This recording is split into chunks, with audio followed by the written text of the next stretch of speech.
आप ही के हाथों से हो जो मेरे पिताश्री तक पहुंचे, उन्हें मुक्ति मिले, जीवन मरण के इस चक्र से वो मोक्ष पाले। अवश्य राजन, आप मिट्टी के 2 घड़े मंगवाइए, एक में घी भरवाइए और एक घड़े में कंकड़ पत्थर भरवाइए, और उन दोनों घड़ों के मुंह कपड़े से बंधवा दीजिए और उन्हें लेकर नदी के तट पर आइए। मैं वहीं आपकी प्रतीक्षा करूंगा। मैं भी इसका प्रबंध करता हूं महाराज।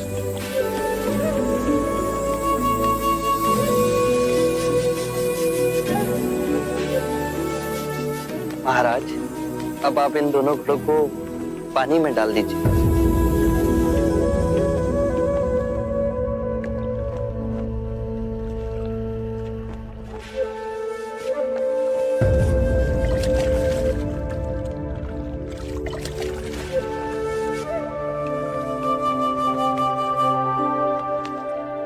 महाराज, अब इन दोनों घड़ों को आप तोड़ दीजिए।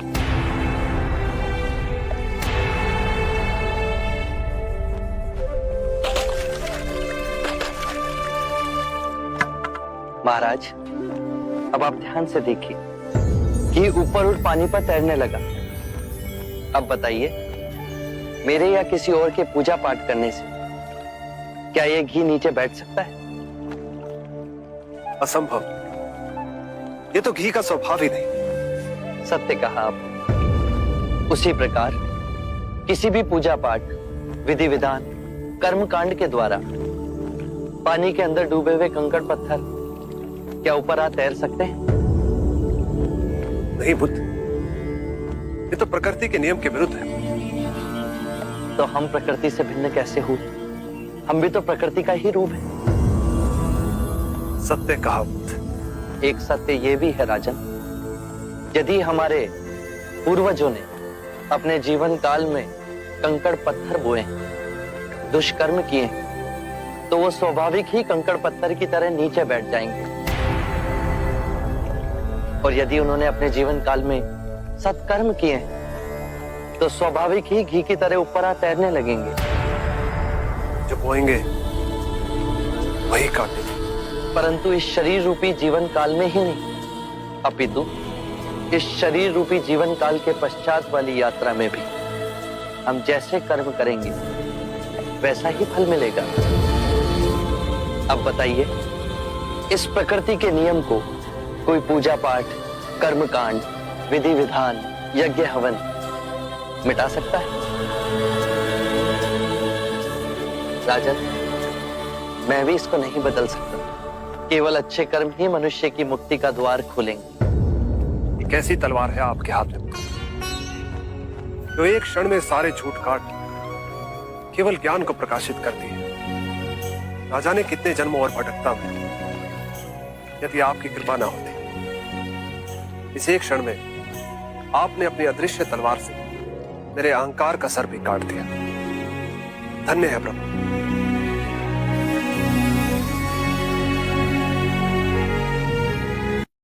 आप सुनी सुनाई बातें नहीं कहते, अपने गहन अनुभव के आधार पर कहते हैं। आप धर्म और सिद्धांत की नहीं, देखी हुई बातें कहते हैं। आपने कहा कि मुक्ति का मार्ग है अपने विवेक को जगाना और गूढ़ ध्यान में लिप्त हो जाना, जिससे मनुष्य स्वयं को और इस संसार को भली भांति समझ सकता है। परंतु एक प्रश्न है, ये जो सारी विधियां हैं, रीतियां हैं, पूजा पाठ हैं, क्या ये सब व्यर्थ है?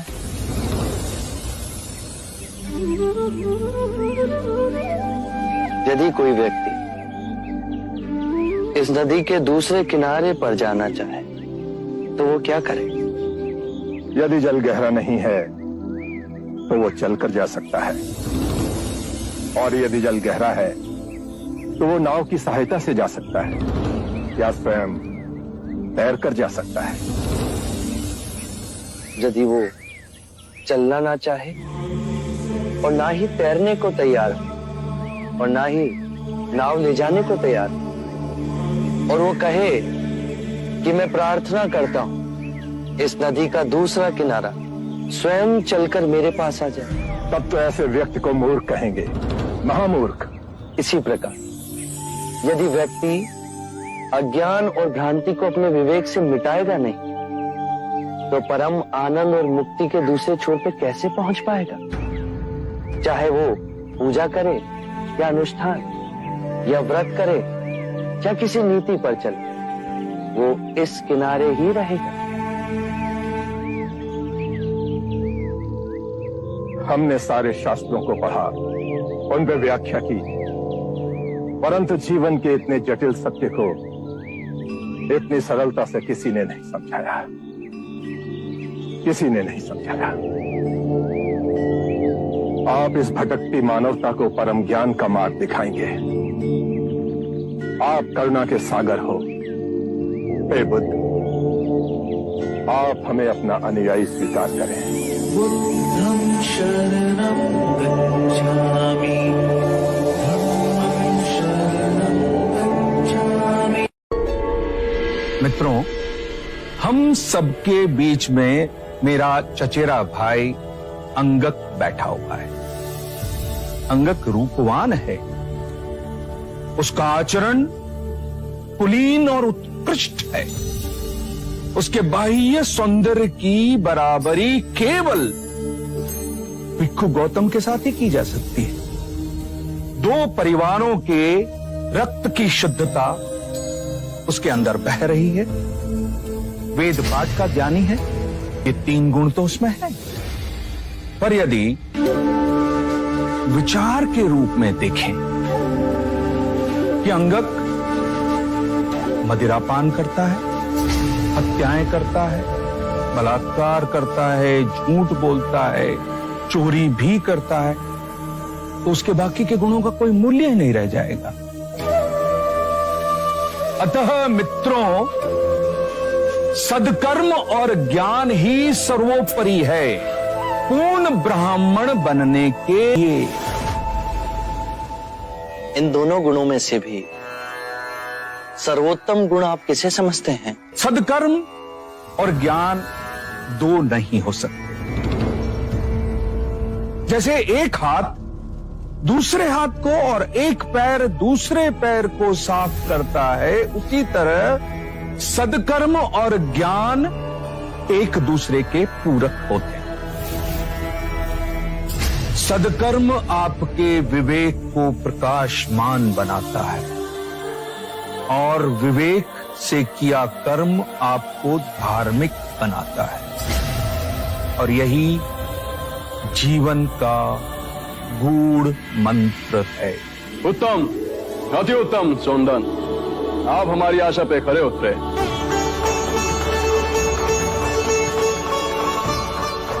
बुद्ध, अब आप बताएं कि हमारे परम विद्वान सोनदन से आप क्या पूछना चाहते हैं? सत्य कहा सोनदंडे आपने। सत्कर्म और ज्ञान जीवन के सबसे मूल्यवान गुण हैं। क्या आप बताएंगे कि सत्कर्म और ज्ञान को उच्चतम कोटि तक कैसे विकसित किया जाए?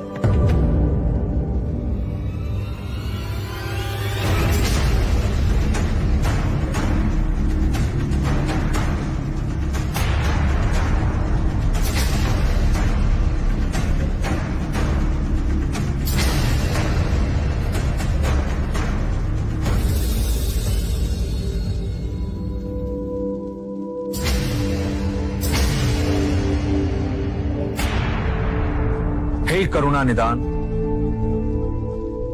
इस विषय में आप ही हमारा मार्ग निर्देश करें।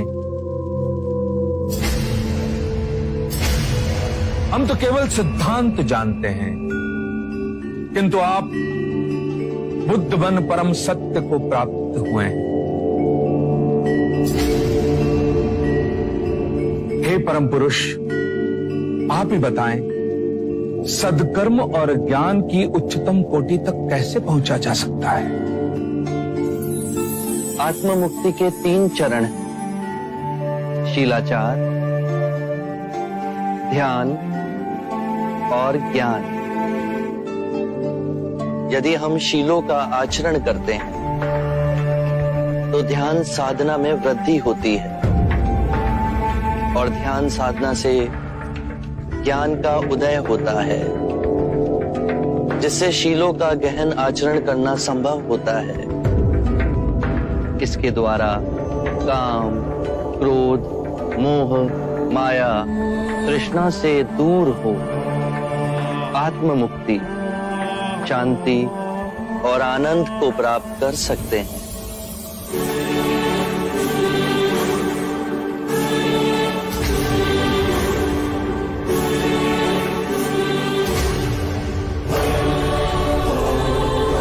हे करुणा निधि, आपने मेरी आंखें खोल दी, मुझे अंधकार से प्रकाश में ले आए। हे परम पुरुष, मुझे आपकी शरण में ले ले, मुझे संग ही शरण में ले ले परम पुरुष।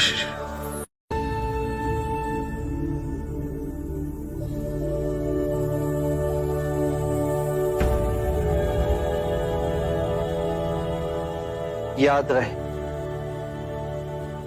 मेरा मार्ग संसार से विमुख होने का मार्ग नहीं। मुझे उस प्रारब्ध पर विश्वास नहीं जो मनुष्य के अच्छे और बुरे कर्म से अछूता है। मुझे उस प्रारब्ध पर विश्वास है जो मनुष्य तब तक नहीं बना सकता जब तक वो स्वयं कर्म ना करे।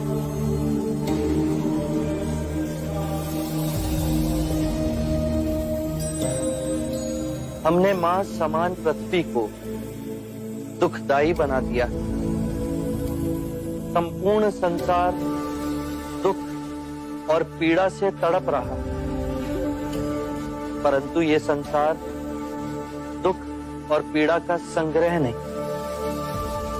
इस संसार में बुद्ध का निवास हो सकता है, किंतु उसके लिए हमें स्वयं बुद्ध को जगाना होगा और अब उसका उत्तरदायित्व आप सब पर है।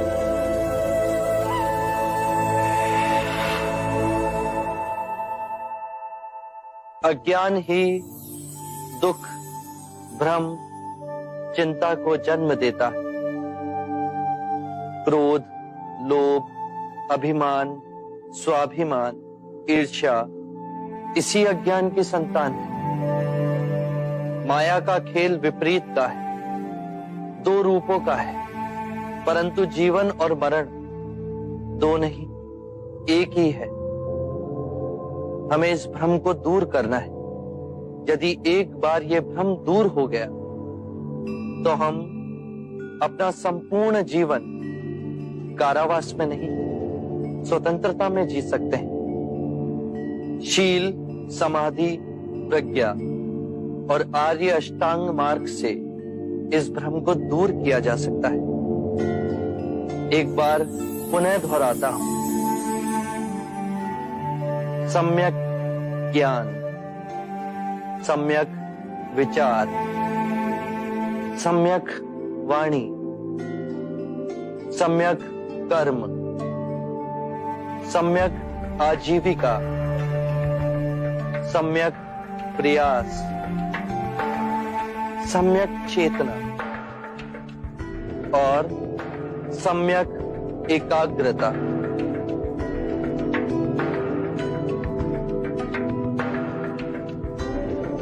जिसकी निद्रा उड़ गई हो उसके लिए रात्रि बहुत लंबी है।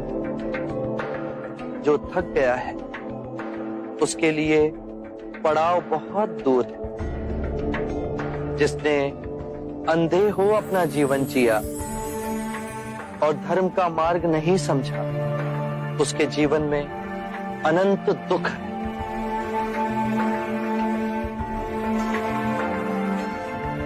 किसी भी बात पर, चाहे वो आपने कहीं पढ़ी हो या किसी महानुभाव का कहना हो या मेरे ही कहे हुए वचन ही क्यों ना हो, सहजता से विश्वास मत करना जब तक वो तुम्हारी बुद्धि, तुम्हारे विवेक और तुम्हारे सामान्य समझ की कसौटी पर खरा ना उतरे।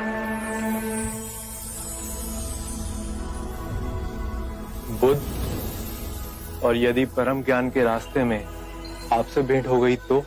यदि परम ज्ञान के मार्ग में कोई भी मिले उसे गले ना लगाना। यदि मार्ग में बुद्ध भी मिले तो उनके मुंह में भी मत हंसना। प्रभु, आपके ज्ञान की ओर मैं हमेशा आकर्षित हुआ, परंतु आपके दर्शन आज बड़े सौभाग्य से हुए। क्या प्रश्न है तुम्हारे सुभद्र? प्रभु, मैंने पूर्ण कश्यप, महाकाली गौशाला, अजित केशाम्बल, संजय वैरथी पुत्र, निघंता नाग पुत्ता सरीखे आध्यात्मिक गुरुओं के विषय में सुना है। आपके विचार से इनमें से किसी ने संबोधि प्राप्त कर ली है? इन्हें संबोधि मिली या नहीं, ये जानना अब आवश्यक नहीं सुभद्र। मूल्यवान बात यह है कि मैं तुम्हें सद्धर्म का वो मार्ग दिखा सकता हूं जिससे तुम्हें संबोधि प्राप्त हो सकती है। नश्वर में अविनाश को देखना, दुख में सुख को देखना, अव्यक्ति में व्यक्ति को देखना, घृणा में सौंदर्य को देखना, यह ज्ञान मनुष्य को आहत कर विक्षिप्त कर देता है। जब हम माया के द्वैत रूप को सही पहचान लेते हैं तो सारे दुख, सारी चिंताएं समाप्त हो जाती हैं और हमारे अंदर प्रेम और स्वीकृति का भाव जागृत होता है, जो मूल में एक ही भाव है। यदि तुम बुद्ध नहीं तो तुम्हें बुद्ध में कोई रुचि नहीं होगी, और यदि तुम्हें बुद्ध में रुचि है तो तुम स्वयं बुद्ध हो।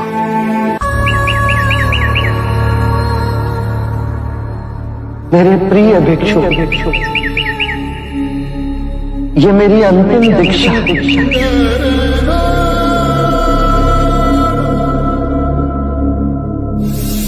अपो दीपो भगत,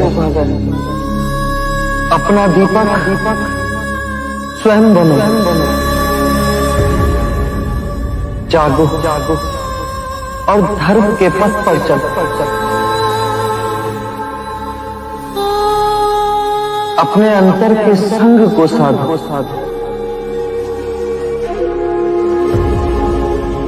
स्वयं अपनी शरण में जाना, किसी और को ना खोजना।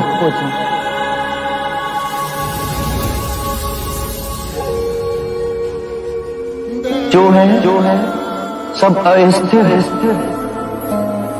उसके बीच में स्वयं को स्थिर रखना। परिश्रम से निरंतर संघर्ष करना,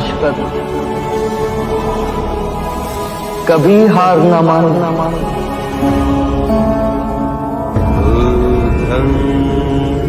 शरणं गच्छामि, धम्मं शरणं गच्छामि,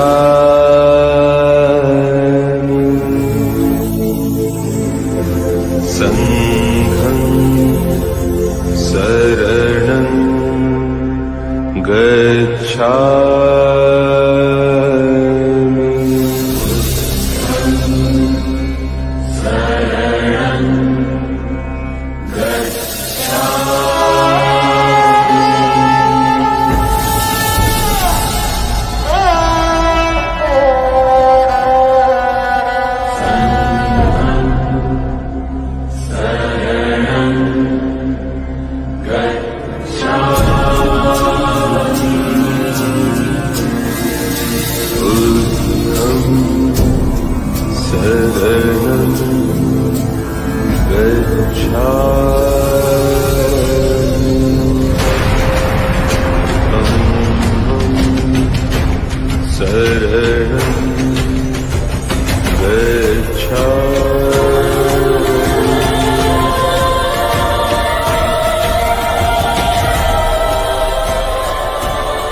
बुद्ध महापरिनिर्वाण को प्राप्त हो चुके हैं।